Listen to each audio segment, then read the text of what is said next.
and 314 for a shooting at Century Theaters. They're saying somebody's shooting in the auditorium. Roger, keep your fires west of the smoke. You're cleared hot. An officer hit. Send me the world. Don't go over that fence. Don't go over that fence. Grab the shotgun again. Welcome to Tactical Tangents.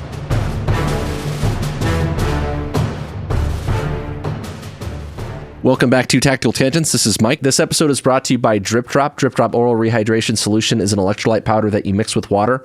It was formulated by a doctor for quick absorption. I work in the desert, and it only takes a few hours in the heat, wearing body armor, carrying around a bunch of gear before I start feeling like crap and fall behind the curve in dehydration. Drip Drop keeps you in the fight so you can finish the mission and rehab for the next one. Go get you some at dripdrop.com or on Amazon, or ask your supply guy to find it for you. And this is Jim. This episode is also brought to you by Dry Fire Mag. Ammo is getting hard to find these days, and you need to stay proficient by working your dry fire training. Dry Fire Mag solves the common and annoying problem in dry fire training of constantly having to rack the slide to reset the trigger. With this thing, all you do is clear your weapon, load the training magazine, and get to work. Check them out at dryfiremag.com. So over the last 100 or so episodes, there've been some themes that we've covered. You know, people and ideas and hardware and make good decisions, and actually kind of it all comes down to that, really, when I think about it, is decision making, and how do you make a good decision under pressure when the chips are down, and knowing that it's going to have real consequences, and knowing that you're never going to have enough information, and you're never going to have enough time to make the perfect decision, right? So I wanted to do a dedicated episode about this, what I would call tactical decision making. That might sound dry, but I think it's kind of the core of what we're all about. I think it's time to talk about it. The thing about tactical decision making, though, is that it has a lot of different facets, right? There's what is the right thing? What is the right answer to this problem? Whether that's kick in a door or shoot a bad guy or chase someone down or whatever it is. And then we have to layer that with things like liability and risk from a leadership standpoint. Is it worth sending my guys into harm's way, for example, to deal with this problem? So this idea of tactical decision making has a lot of layers to it, and that's what make them so tricky. And Jim said that these are the sorts of things that are going to get second guessed and debated about and argued about, maybe in court, maybe with careers or lives on the line. So there's a lot to unpack in this. And so we're going to kind of scratch the surface in some of that. But where some of the idea of this came from was there was a call that I was involved with where a police sergeant, like a frontline supervisor, sent some guys into a house to clear it and probably didn't have enough information to make that call safely. It wasn't illegal or anything like that. It was, did we mitigate the risk that well? This was a violent crime. There was an assumption that we got everyone out of the house, but there really wasn't any way to verify that. There were probably some other ways, some other homework, some other research we could have done before we went in here. And so these officers go inside and they find a bunch of more people, and it ended well. It had a good outcome, but it probably was not the best decision. And the problem that I have with what I considered to be a risky decision is these are the same often uninformed supervisors, frontline leadership types, who will shut down the risky things in the name of liability because they think that is the safest answer. And where I'm going with this is, through a lack of experience, in many cases, people will be afraid of risk and liability and make decisions accordingly. But also because of that lack of experience and lack of foresight and institutional knowledge and whatever else, they will also make decisions that are inherently dangerous and present liability. And so this is huge, right? This is, and we talked about this in the risk management episode, is our brains suck at assessing risk. Yeah. There's a reason we have to have classes on it, and there are whole books about it and stuff, because sometimes you don't know how much risk you're buying with a certain decision, right? And so when Mike and I were talking about what we should make as far as this episode goes, one of the phrases he used was ignorance is bliss. And I like that because, like, you don't know how much you don't know. Exactly. And when you're in charge and you don't know how much risk you're buying by making a certain call to go in or to not go in, you got to know what you're buying, right? And that comes with training and experience, and you're not going to live long enough to make all those mistakes to develop the experience, right? So we got to figure out in training and education, and that's kind of where we come in as a podcast. Yeah, and so in a decision like this, where the ignorance is bliss thing, let's address that kind of head on here, because in this particular supervisor's mind, he just thought it was perfectly fine. It's like perfectly safe. And he might have a very tenured, very experienced person get behind a car that he's going to get in a pursuit with. And that same supervisor might be like, no, that's we don't want to do, pursuits are dangerous. And so we're going to shut that down because I'm on probation and I don't want to get in trouble and whatever. And so, like, how do you tampen your experience when you make those decisions in a way that you are not being so risk averse that frankly you're incapable of operating in the environment that that is our reality, right? Like, law enforcement is a dangerous job. Like, there's risk and there's danger. You have to find some level of that you're willing to accept, right? And we see this in flying too, right? So I can keep the airplanes totally safe as long as they never leave the hangar. But there's kind of no point there, right? We have a mission to do. We have to go fly and deliver violence to the enemy, and that's inherently dangerous, right? So we better have a very clear picture of what risk we're buying. Yeah. And the things that'll kill you aren't always the obvious things, right? There's, it might not be the bad guy, for example. Yeah. The thunderstorm is way, way more likely to kill you than the enemy radar system in many cases, right? Yeah. Or in our case, driving in a pursuit, it's not the guy crashing into somebody necessarily. It might be like one of your tires blowing out when you're going, the better part of 100 miles an hour or something like that on the freeway. Mm-hmm. Something silly. So in everything that we do, we're looking for a balance, right? We're trying to balance risk with reward. And in some of the specialized units that I work in, we do a lot of the high risk stuff, the risky stuff, but it's not because we're just cowboys about it, right? Or at least it shouldn't be because we're just cowboys about it. It's because we've been in those situations and we see how that risk often plays out. And with that experience, we figure out where we can mitigate risk and when or what level of risk is acceptable. What we're willing to accept. And those are decisions that are informed by experience. So the question that you have to ask yourself in that balancing act, if you are very risk averse, like Jim said, our brains are wired to be risk averse, right? We don't want to... And to misperceive where your risks are really coming from, right?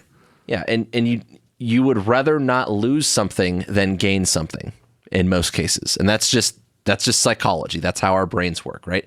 You would rather not lose something than potentially gain something, generally speaking. If you're working in those high-risk operations and your personality is risk-averse and you are ignorant to the things that might harm you, like Jim said, the things that you don't even know are out there, does the risk aversion make you safer?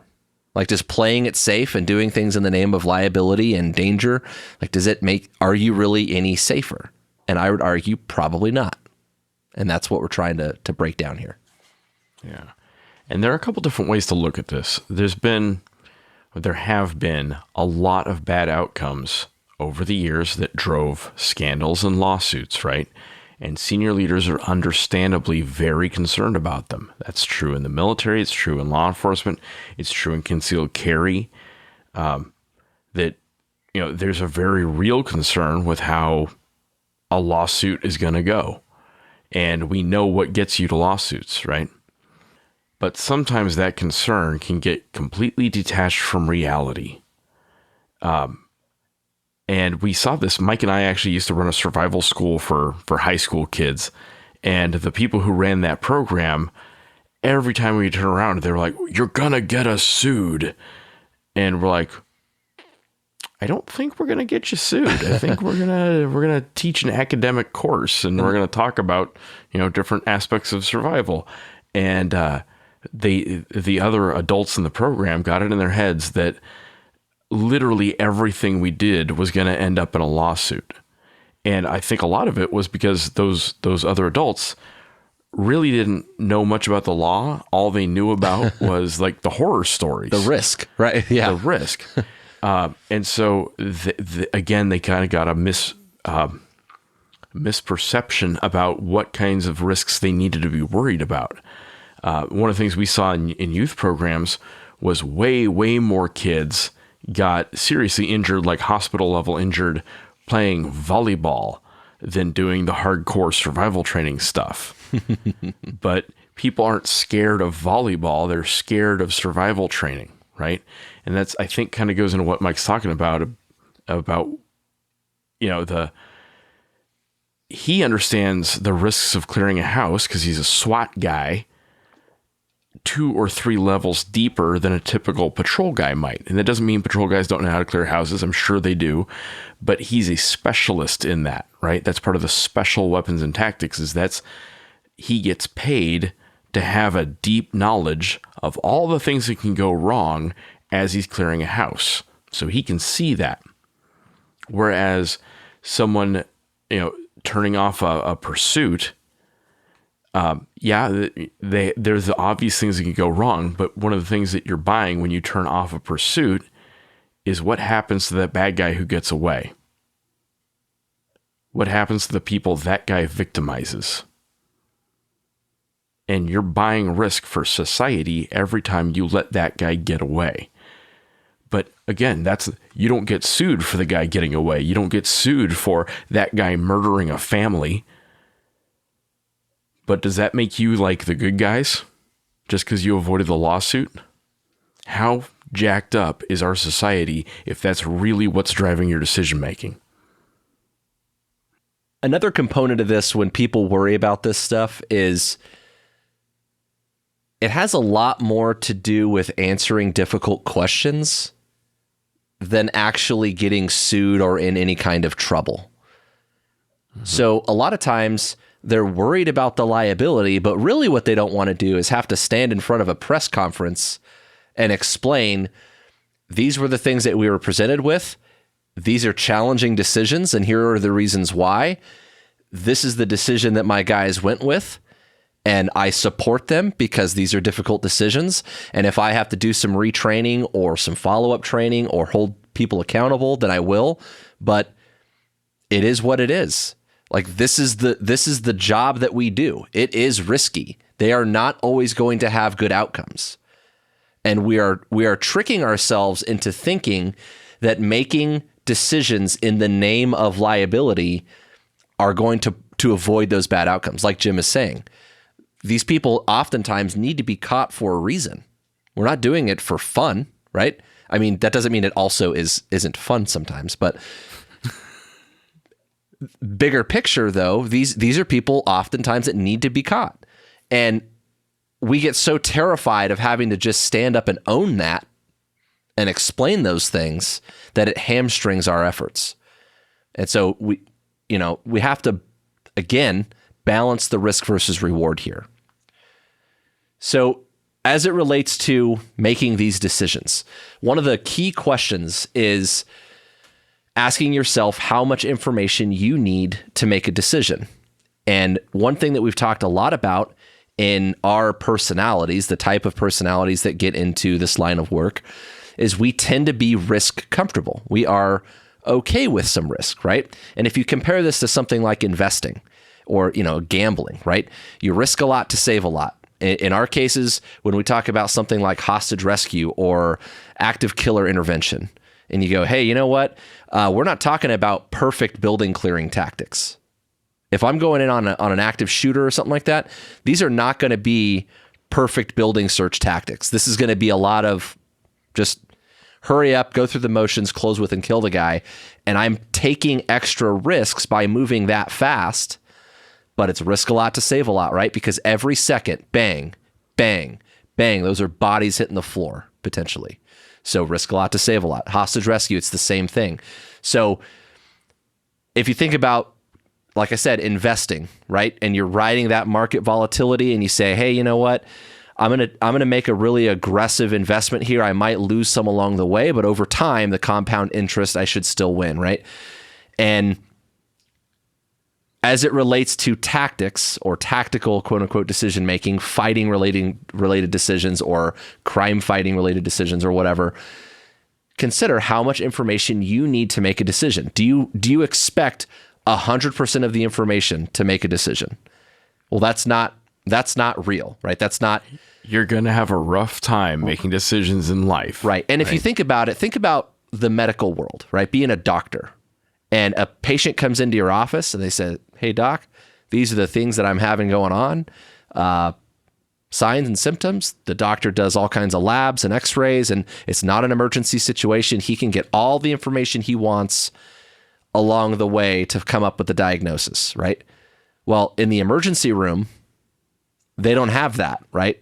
In a trauma center, they don't have that because the guy's bleeding out. And so you can't make a perfect diagnosis or a perfect decision. So if it's not 100%, then what is it? Is it 70%? Is it 50%? Is it 30? At what point do you start relying on a hypothesis? This was a big OODA loop thing. We've done an episode on OODA loop, OODA. It's the decision cycle that John Boyd authored. And making a decision is much like making a hypothesis. You have to test that decision and then reevaluate as the situation unfolds, right? Because we're embracing the fact that our decisions are not always going to be perfect and made with every piece of information that we want. But there's a lot you can do to stack the deck in your favor, right? Understanding whichever path you take, whichever course of action you take, including doing nothing, if you understand your job, you should understand the costs of each direction. Well, if I do this, these are the risks. If I don't do this, these are the risks, right? So you need to have a deep understanding of risk, right? And this is a fundamental question in tactics, what Mike was saying about how much information you need to make a decision, because you're never, ever going to have all the information you need to make a good decision because of the principles of fog and friction. Fog is the lack of situational awareness that develops in the course of a fight. Friction is all the things that makes you doing basic tasks hard in the middle of a fight, right? The bad guy, and the bad guy gets a vote, is going to go out of their way to be unpredictable and deceptive. Damn it, they don't fight fair. Hate it when that happens. Yeah, I know. But because of the principles of fog and friction, they don't even have to try that hard to be unpredictable and deceptive because you don't know, right? You don't know what he's got in his hands. You don't know what he's got in his heart. You don't know what he's got in his pockets. And we say this a lot in this show, but this discussion is a good deep dive of what I mean when I talk about the fundamental tactical task that is ambiguity resolution. And I actually stole that from a technical manual. People who know airplane stuff will recognize where that's from. Ambiguity resolution. So you're going to end up in these weird, squishy, foggy, ambiguous situations, and you have to sort through them to come up with the best decision you can under the circumstances. And this impacts every level of decision. Things like the very, very tactical decisions of shoot or don't shoot. What has to be true before you pull that trigger? Do you have to see a gun? How much of the gun do you have to see? How sure do you have to be that it is a gun? I sat in a lawsuit once, ironically. A police officer responding to the call of someone shooting at a school. It turned out that it was kids playing laser tag. A kid came around a corner with a laser tag gun, squared off with the cop. The cop saw the body language of somebody squaring off, presenting a weapon, and unloaded a shotgun into the kid. Now, one of the expert witnesses got up and said, it doesn't matter how orange the laser tag gun was. It was the laser tag company getting sued. The kid could have been holding a banana, and the cop still would have been right to pull the trigger based on the information available to him at the time, right? The body language of someone squaring up in an isosceles stance, aiming a gun at you. And the context. Okay? The context, the totality of the supposed circumstances, right? And this impacts the very strategic decisions, like go to war.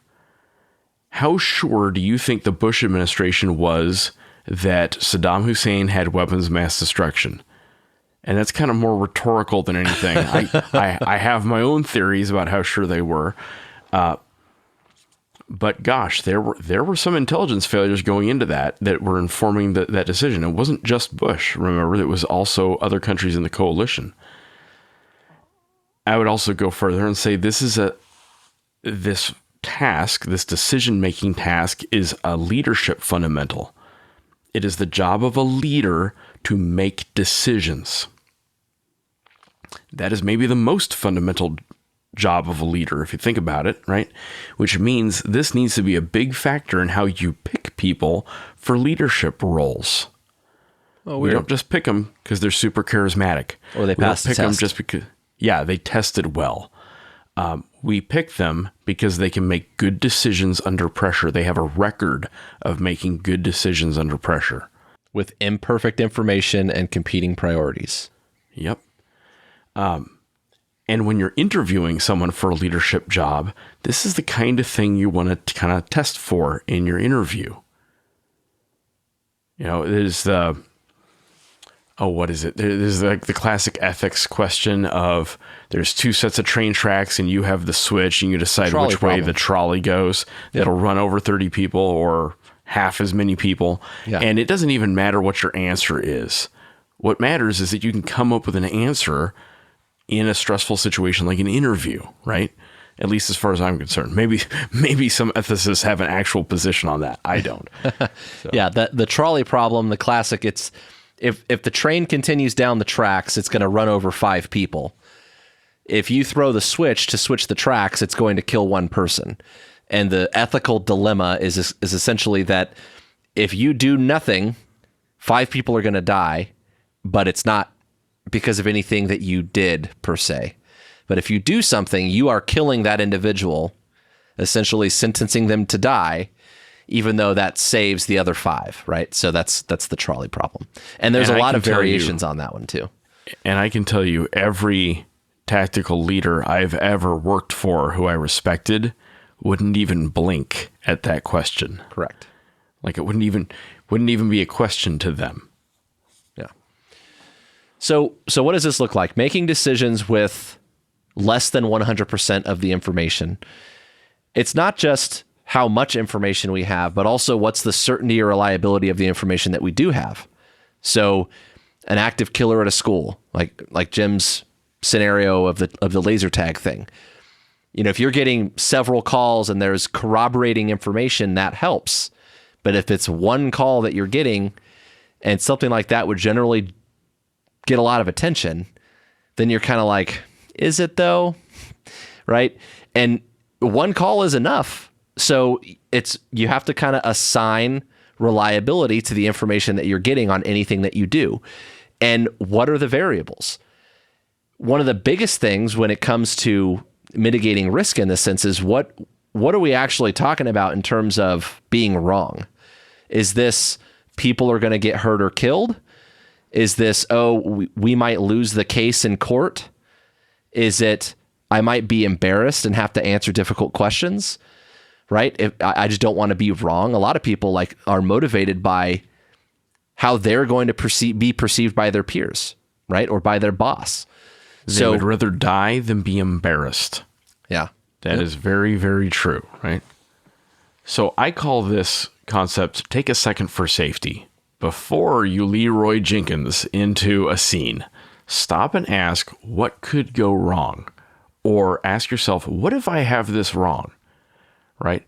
In the context of the police officer versus laser tag, that was on a Saturday. There was no school. It was a neighbor who reported seeing kids running around with guns. So there was some context, and I left that out a little bit on purpose, but consider that, you have to put as much of the picture together as you can, right? Sort through the fog. So along with this imperfect, that's what we're talking about, right? Is making imperfect the best of an imperfect situation. So the other thing that we have to account for in problem solving in this way, when we're talking about making decisions, isn't just having all the information about the decision or having all of the reliability or certainty or confidence figured out. It's also figuring out how perfect of a solution we think we're going to come up with in our minds, right? So let's say, for example, let me go back to my very beginning example of where we have this house surrounded that at some point we're going to need to go inside and make entry, right? And clear this house and make sure that no one else is inside for an investigation or for to check the welfare of someone who might be inside that's injured. That was, in this case, it was someone who might be inside that might be injured, but it was like a definite maybe, and we thought we had the person outside already. So before we make that decision of let's just go ahead and go inside and clear it, even though there might be other people in there and they might be dangerous, is there a halfway point that we can get to that's satisfactory enough while we explore the other options? And where I'm going with this is you might come up with like a 60% solution to a problem and be able to modify and adjust from there. Like, hey, I'm not willing to make the make entry call yet, but why don't we go up to the door and see what we can see from the doorway, right? Or let's at least go and contain and surround the house. And so we've at least kind of drawn a chalk line around where our problem exists. I like that. What can I do? Or to quote, I believe it was Frozen 2, what's the next right thing? It's been like a what theme can I lately. do right now to get the ball moving in the right direction that maybe isn't going to add a whole bunch of risk, right? This is Mike, and I just want to jump in real quick to announce our new partnership with Brink Drones. Brink has created life-saving capabilities in a drone that can break windows, fly into houses and confined spaces, and even crash into things and stay in the air with advanced pilot assistance that does not use GPS. Brink drones are built in the USA. It has night vision and IR that can function in blacked out and zero light conditions. It can flip itself back over, and it is a flying cell phone with two-way communication and a live video feed. It can even carry and drop off items for hostage negotiators with the payload feature. Brink has a really cool and compelling heritage that came to be after the 1 October mass shooting at Mandalay Bay in Las Vegas, and they are committed in their mission to leverage technology to save lives. And I can tell you firsthand that their drones will do just that by flying into places that are too dangerous to risk human lives. If you work in public safety, your agency needs to see what this drone can do. Go check out Brink Drones at brinkdrones.com, or feel free to reach out to us, and we'd be happy to tell you all about them. Again, that's Brink, BRINC, drones.com. Another thing that goes with this is a saying that we've talked about here before, which is it's not the plan, it's the planning, right? Oh, yeah. And on my team, for example, in a lot of specialized units, we've done so many things like this where the plans generally fit into like a template, right? There's like 3 or 4 or 5 different things that on any given day we're going to do, and it's probably going to look something like this, like one of those cards, right? We could pull one of those cards out of the deck. It's probably going to look something like that. And back in the day, we would go do like a search warrant on a house. We're going to go clear a house, contain and clear a house and call people out and all that. And the planning process was extensive. We would spend all this time doing all these details and, draw things on whiteboards and get everything it was very detail oriented, and it was great, right? And with time, our kind of role, our mission has evolved into this more of a manhunting thing, not exclusively, but we've done a lot more of this manhunting stuff where we don't know when or where this is going to happen. We might catch the guy at a grocery store. Maybe we do serve a warrant at his house. Maybe we pull him over in traffic. And so the plan for all of our operations nowadays become all of them.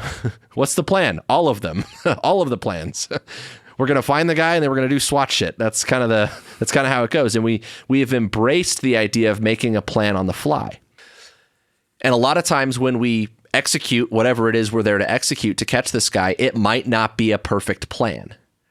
But we've been down that road so many times that we're like, well, it's about 80% perfect. there's a couple things that I'd like to iron out. Like I wish I could get the timing and a couple moving parts in place before we actually hit the go button and the move in, but it's good enough and let's roll with it, right? And we've embraced that adaptability, but it's because we've accepted that we're not going to get, if we wait for a 100% perfect solution, we're going to be hunting this guy for the next 3 months, and all the other targets that we're hunting are going to be stacking up, and all those people are going to be out in public that they're not going to jail, right? So you kind of have to embrace that adaptability part of it, and that's something that we've had to learn over the last several years. And Mike, I think that's a good example of you got to know yourself and know your team, right? There are some teams that can work in that dynamic of an environment where you can say, "Hey, we're gonna run this option. We're gonna run this play or whatever." And there are some teams that aren't at that level of proficiency, aren't kludged as well as a team, and you as a leader have to read your guys and say, we're not up for that level of dynamic planning yet, or we have not selected and assessed people who are good at that. There are certain personalities that do that better than others, right? Yeah, like, do we need a huddle? I like when you went with the read option. It's like, can I make a call and everyone knows what I'm talking about, or do we need to huddle this out real quick? And and in the military decision-making process, there's formal planning and informal planning and crisis planning and, oh my God, let's go. And that's part of the art and science of leadership, is knowing when to say, oh my God, let's go. We'll do it live, right? One of my heroes, General George Smith Patton, Jr., he was famous for saying that a good plan executed violently now is better than a perfect plan next week. I love that. I'm a big believer in that, but there are a couple of caveats, little asterisks I would put on that, right? One is, when you can plan, you should plan. Stop, take a second for safety, figure out what's going on. Make sure you understand, as much as you can. Make sure your guys understand as much as they can. If you can rehearse it, you should. Right? And read the risk. It's one thing if I'm going after, some cheeseball, dope dealer, child molester, whatever, who, is probably not very tactically savvy. It's another thing if I'm going up against someone who maybe has training, maybe has a background or a very, very violent history, who has expressed intent, who has the home field advantage, who knows we're coming. Then that's where you have to apply your operational art and science and go, this one we're going to plan. This one we're going to rehearse. This one we're going to get some intelligence on. This one we're going to build a mock-up of his house, and we're going to hit it 1,000 times before we hit it for real. Or we're going to turn the plan on its head, and instead of going into his house, we're going to rip the walls off or whatever, right? But you figure that out in planning based on risk. And that goes back to what Jim said a little bit ago, which is knowing yourself, knowing your team, your capabilities, your limitations. The reason that we've gotten good at that adaptability, good at just executing a less than perfect plan, is because of all the reps that we did the planning and all the reps that we did the rehearsals, all the times that we've done it that way and experienced all those other outcomes and other possibilities that help us. They inform our decisions. They inform our ability to say 80% in this case is probably worth the risk, right? Because, and I alluded to this a little bit ago, but the other part of this is we have to consider the cost of not making a decision, right? What happens if we do nothing? And do nothing or don't make a decision or wait for more information should always be on the table. But like I mentioned earlier, we can, if we're doing a fugitive manhunting thing where I'm trying to catch this guy that's done a bunch of murders or super violent dude, he's out doing armed robbery, takedown robberies and all this stuff, and I don't get him today, then that means I got to keep looking for him tomorrow and the next day and the next day. And I've got to worry about the other people he might go victimize. I've got to worry about him leaving the state or something if he catches wind that we're after him. And I've also got to consider that there's going to be every day there's a new target, right? Every day or every week, there's someone else that we got to go hunt for. And these are all people that potentially pose a safety hazard to the public that need to be apprehended. So that's just one example, but it goes back to even like the pursuits thing that Jim talked about, or I don't know, in Jim's case, something like you're going after a bomb maker, and it's like, well, how long do we want to let him keep making bombs for before, we go after this dude? So we have to consider those options as well. Yeah. So Mike talked about the option of do nothing, and I want to be real clear that there is a big difference between do nothing, choosing intentionally we're not going to act, right? Or we're going to gather more information or let the situation develop. That is a distinctly different option, yes. Right? Or we're going to intentionally slow this down. It's one of the things Mike and I talk a lot about is the role time plays in a tactical scenario. And if it's real dynamic and they have a lot of initiative, what can I do to slow down their initiative? Can I put some tear gas between me and them? Can I put some cover and concealment between me and them? Can I put some distance between me and them and use my long range capabilities against their short range capabilities? That isn't doing nothing. That is taking control of the situation back by slowing it down. Now, there's trade-offs there. I think the classic example, and as we record this, we're still learning about what happened at the Uvalde school, but it appears, based on public statements from Texas Department of Public Safety, that the responding officers made an intentional decision to stack up and wait. And we don't know at this point how many casualties came out of that decision. But it's entirely possible more people were shot. It's entirely possible that people who had already been shot bled out in that amount of time. If there was ever an example of the cost of doing nothing, that is it. And we try real hard not to second guess, law enforcement agencies trying to make the best decisions they could under the worst of situations. But we're not doing our jobs as Tactical Tangents if we don't see the obvious debrief point of that and take lessons from that. And it's not the first time that has happened, right? We talked about the delays getting into the school at Columbine. We talked about Parkland before, the Florida shooting. So it's not the first time that's happened, which we're going to come back to that in a minute. But I want to make sure that I remind you that our brains are wired to be risk averse. Our brains are wired to want to do nothing. And it's like that trolley problem thing, right? Where, well, if I do nothing, at least I didn't make a decision that caused harm, right? Well, it's like, yeah, but 5 people still got run over, and it could have just been 1 if you made a decision. But by waiting, that still had a cost. You have to remember that your brain is wired to avoid risk rather than potentially gain something, and make sure that we're kind of sensitive to that, especially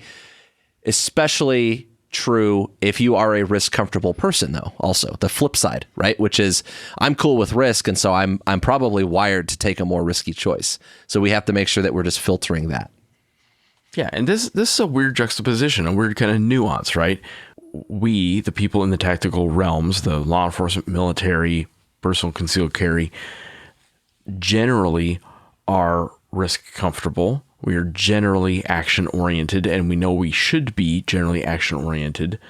And then we beat the hell out of each other and ourselves over this administrivia, this ominous threat of getting in trouble if you have a bad outcome, right? And you see it in concealed carry. Well, if you do this, you're going to get sued, you're going to get arrested. We see this in law enforcement. If you do this, you're going to get sued, you're going to get arrested, or the agency's going to get sued. And we see this in the military. And you have to find a balance.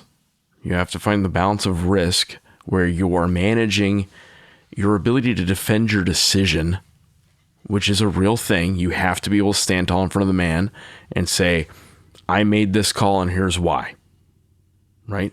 You have to balance that against the need for action and the impulse to just go. You have to check that impulse to just go. And the way you do that is with training and education and drills and exercises. And that brings us to what we talked about as far as Parkland, Columbine, and now the Texas incident, learning through case studies. And like Jim said, if you drill this and you rehearse it and you train to it, that counts too. But real life also counts, because sometimes you'll see that things go a certain way in training because we set them up for success. And then in real life, it turns out the enemy gets a vote, right? And being able to say that, we've tried X, Y, and Z in the past, and that did work really well or did not work really well, goes a long way when you do have to stand up and own those decisions. And to be able to sit there and go,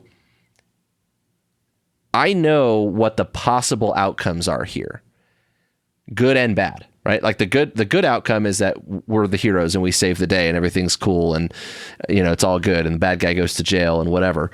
The bad outcome is, everyone dies in a fiery car crash and, we take out a school bus full of nuns and children with us, right? Like, so to be able to say that, hey, through training and through experience and through case studies, I informed the decision the best I could. These are the considerations that I made, and this is where I went with it. That goes a long way. And one thing that you'll figure out as you do that is looking at all the alternatives. You'll be able to say, like, was there another way that we could have accomplished the same thing? Like, what is the cost of waiting till tomorrow to get him? If we fight another day, like, do we have to end this right now, or can we walk away from this? And if your answer is no, that's cool, as long as you have really good reasons for it. And when you explore those, you might find out that, actually there really isn't any negative downside to waiting till tomorrow. It'll be daylight, everyone will be rested. We can have lunch first. It'll be great. So we talked, I've used my policing examples of getting into a pursuit or forcing our way into someone's house. Maybe there's something like we can do some surveillance. Maybe we can do a ruse and trick someone out of their house. We act like we left, but we didn't really leave, something like that. Oh man, what a good idea. Who would have thought that would have worked? Kind of being unconventional and teasing out your algorithm or your list of ideas. A little creativity goes a long way. And if you do this, whatever it is that you do, right? Whatever environment you're applying this to, if you do it long enough, you're going to start to see that. And that's important to try to capture. Yes. So there is a reason we are so big on case studies on Tactical Tangents. There's a reason why about half of our episodes are deep dive case studies. Through those studies, you start to build out your mental map of all the ways a scenario could go.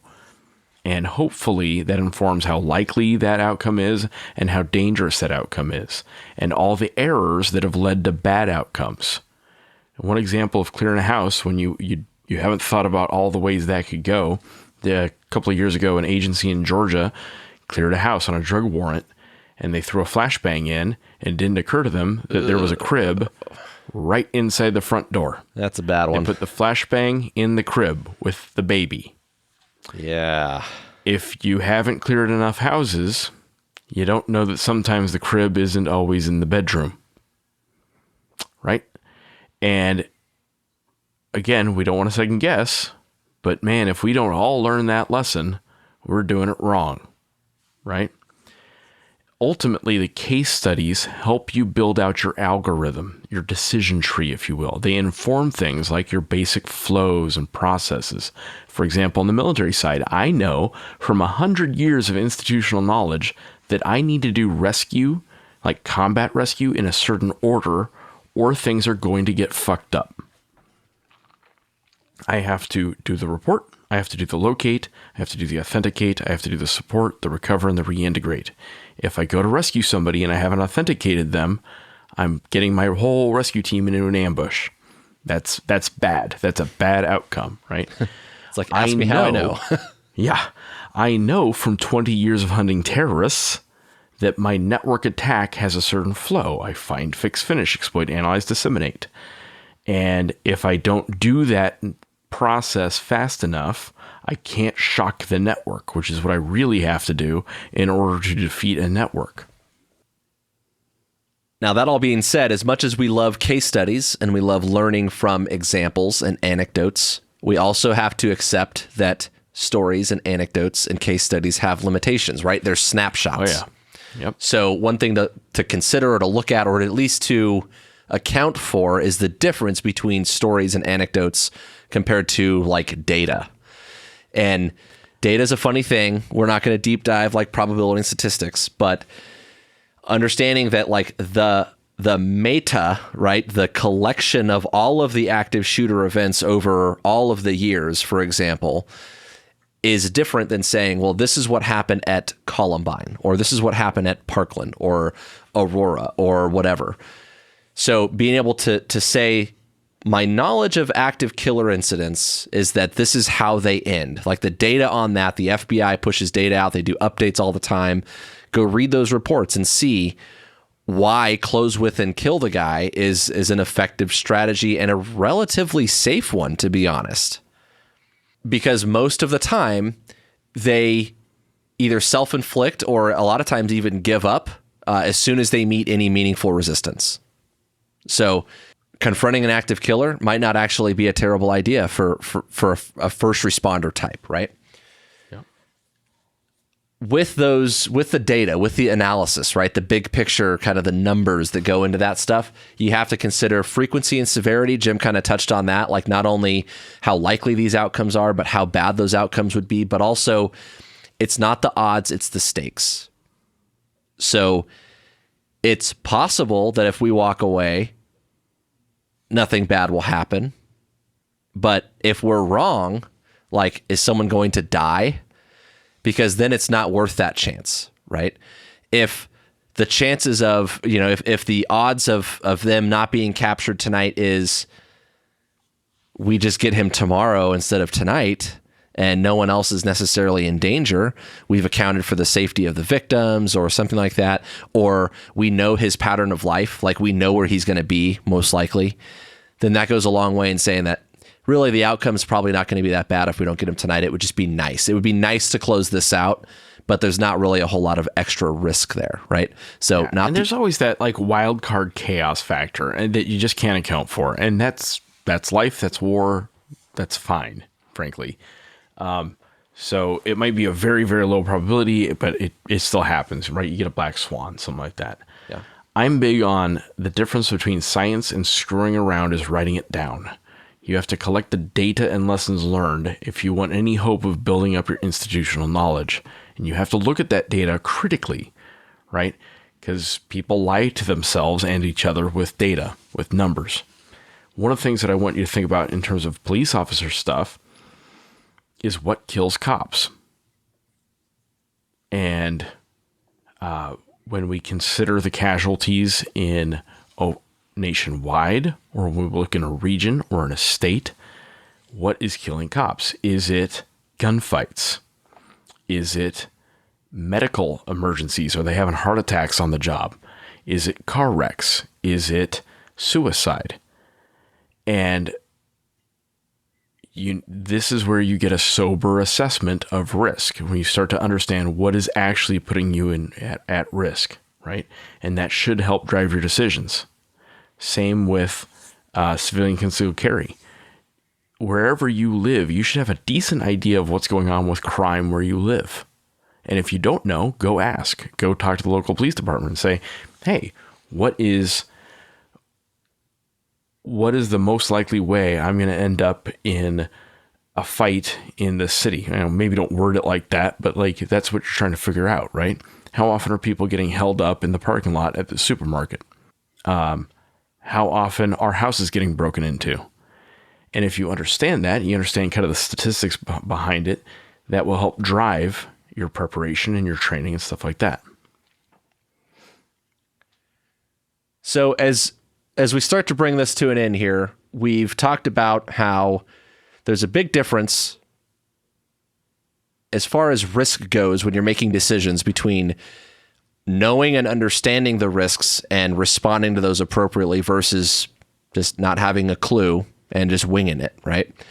And we've talked about how much information we need to make a decision, if it's incomplete information or unreliable information, or if our decision is not a perfect decision, kind of quantifying that somehow. How comfortable are we with the percentages that we're dealing with in our head, right? And we've talked about learning through case studies. We've talked about learning through data, and all of that is there to inform what is the degree of acceptable risk in any decision, right? We're talking not only personal risk of getting potentially hurt or killed, but from a leadership perspective, the personal risk to our guys, right? How much danger are we willing to put them in, and for what? We're talking about the risk of liability, right? And protecting the organization is important, and the reputation of the organization is important. It is maybe not the most important thing in every situation, but it is important. And protecting our credibility, right? That's always a risk component of, hey, not only do we want to stay safe, and not only do we not, we don't want to get sued and lose a bunch of money, but on top of that, we need to make sure that we maintain public trust, right? Credibility is important. So you have to come with a line in the sand for those things and say, what am I willing to put on the table here? What is my degree of acceptable risk? We know in policing that pursuits are dangerous. And for years, agencies across the country have been wrestling with pursuit policies and should we chase the guy or not? And to this day, agency to agency, the policies are wildly different, right? Like our county sheriff's department and our city have polar opposite pursuit policies, right? Highway patrol, different pursuit policy. The neighboring smaller agencies, different pursuit policies than we do. Why is that? And I don't know the answer to that. It's like I said, but it's something to think about. Why, if the legal landscape is consistent, then why do we all have different policies? Something to think about. And things like decisions to enter a house for a police officer. I'm going to take a little tangent here and talk about credibility and public trust stuff. I have to remind new cops all the time that when you make a decision to enter a home, like that has Revolutionary War roots, right? So back in the day, the government was coming into our houses and going through our stuff, and we had some problems with that. So we wrote the Constitution that kind of prohibited that.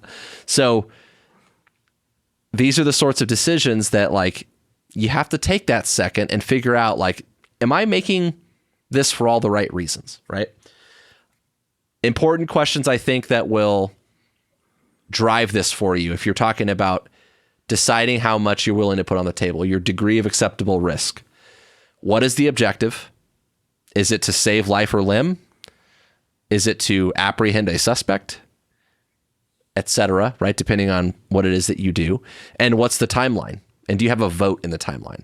If people are dying, you might not have a say, right? You just have to make a decision right now and go with it.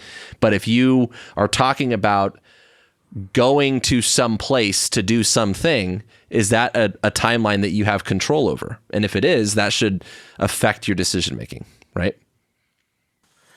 So there was this guy named Donald Rumsfeld. He was the Secretary of Defense twice. He was associated with the Iraq invasion.